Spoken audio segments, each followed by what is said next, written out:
Hello, ladies and gentlemen, Weber here, and we are back with the RevEelooTion. Today we're going to be building the Nina, and if you remember right, the Nina is our crew transfer vessel. It's going to be taking our crew to and from Eeloo, which means that it needs to carry quite a bit more fuel than everything else. And also, I decided this thing needs to have artificial gravity on the lander. And this is a thing that I wanted to do. I also want to add heat shielding here. I know there's no actual re-entry heat in KSP, but I figured, hey, just for fun and to make it actually makes it look pretty cool. Just for fun and to make it cool, I wanted to add a little heat shield. So I sort of added this round thingy, and that'll look like a heat shield as they're returning into Kerbal. And once they get through the burning through Kerbal's atmosphere, that can just eject off of there, and as the parachutes deploy. It should be pretty cool, I think. Yeah, there is a mod. I do know that there's a mod for deadly re-entry, but I haven't tested it out yet. It still says on the forum that it's working for 0.20. But apparently Scott Manley's new series is going to be using deadly re-entry, so who knows, maybe I'll play around with it. And so here we are. I know in the picture, in the plan, I did the type of artificial gravity where the ship would spin around and the two outer ones would basically generate gravity because it's spinning, and then you would have a gravity-free zone in the center, essentially, and they'd have to climb in between two if they wanted to talk to each other or whatever. And I decided to do this. This is actually a design that's pretty cool. I saw it in actual plan for a NASA mission to Mars. Instead of spinning it, you tumble the ship in order to generate artificial gravity. You actually use the transfer part of the ship as a counterweight for the part of the ship that carries the crew. And so as that thing tumbles, basically you're also going to want to launch it off first. But as the thing tumbles, you're going to get a ship that generates artificial gravity inside of the crew area. And then, obviously, you'd have to stop it from tumbling when you want to thrust, which is, I guess that's probably one of the downsides. The one that spins on a center axis, I guess, one that spins around the center, you don't necessarily have to stop it in order to make corrections. However, this one actually gives us a lot less weight that is needed for the crew transfer area, the area that they stay in when they transfer. And actually, it's sort of interesting because the crew is going to need to be in there upside down, essentially, for this particular rocket, which is one of the reasons why we're sending the crew up separate. I guess they are going to be experiencing some very interesting G's. They'll be having to stand on the ceiling when it is transferring. But I think they'll have to deal with that. I ended up skipping past building the launch stage of this thing for you because we've all pretty much seen me build a launch stage, as well as every other YouTuber on the internet who launches things. I think we pretty much know by now what an asparagus-style launch stage looks like and how to do it. This one needed a smaller launch stage, actually, which is interesting than the last one. I tried to use the subassembly part of 0.22, and for some reason, the second that I launched off, everything fell apart. I'm not really sure what's going on with the subassembly manager. I don't know, do they call it the subassembly manager? I know that was the mod pre 0.22. That was, it was pretty handy. But for some reason, when I used subassembly to create the launch stage, it fell apart when I was trying to launch.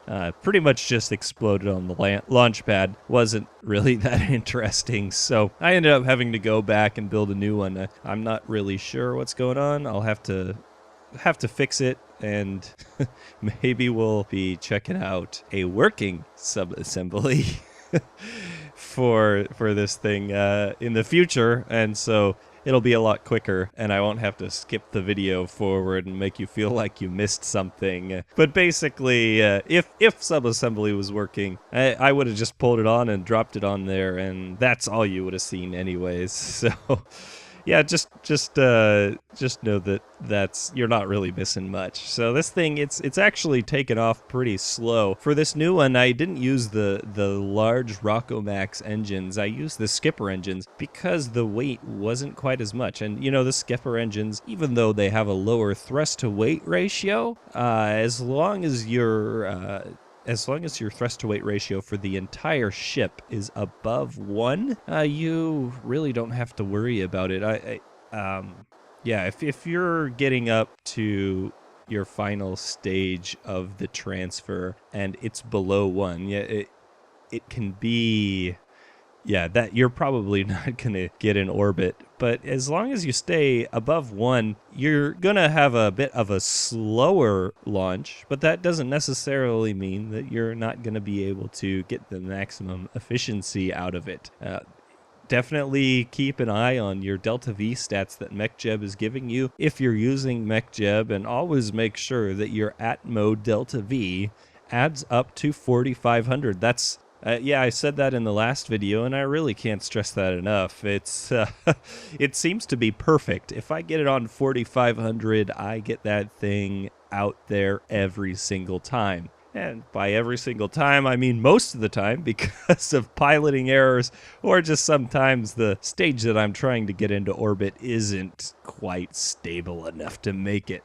But, you know, otherwise, everything looks pretty much good when you're launching that thing up. And so another standard launch here, bringing it up, and I'm just bringing this thing out into orbit. I'm going to try to bring this one into a 75-kilometer orbit, just like the other one. I don't want to actually dock these things in orbit, all of my ships. I like to have them spaced out a little bit. Now, this particular stage doesn't really matter. This one's going to be staying in orbit around Kerbal the longest, because just before it launches off to go for the Eeloo mission, the crew's going to come on and dock it. But the other two, the Pinta and the Santa Claus, I'm going to be sending those off quite a bit earlier to Eeloo. I'm going to be doing that for two separate reasons. Reason number one, well, just for safety in real life, if you sent off couple things to another planet that were supposed to sustain you and keep you alive. Well, it would kind of suck if you all went together and got there and found out, uh-oh, this thing isn't working. So that's one of the reasons why I'm sending them out first. The second one is I'm using a launch calculator. It's sort of like Protractor, only a little more complicated than that, but complicated doesn't mean that it's hard. And I'm gonna do a video on what I'm using a little bit later, just to show you how it works and how I'm calculating everything. But I'm not 100% sure that I know how to use it. This will be the first time using it. So what I want to do is send these guys out as a test. Now, if they didn't make it, that would definitely be a tragedy. They would be lost in Kerbal. In orbit around Kerbal for all of eternity. Or at least until Kerbal turns into a red dwarf. But they would be lost in orbit. But it wouldn't be such a loss, because at least our intrepid Kerbal explorers don't die in space. So if you check this out, look at how much fuel this last one had. And I don't know, I might have to go back and look, but I usually sort of guess as far as Delta V that everything has. But this ship made it with like 45 meters per second delta V left in it when it got this thing into orbit. It still has to give out, a little bit to get a circularization.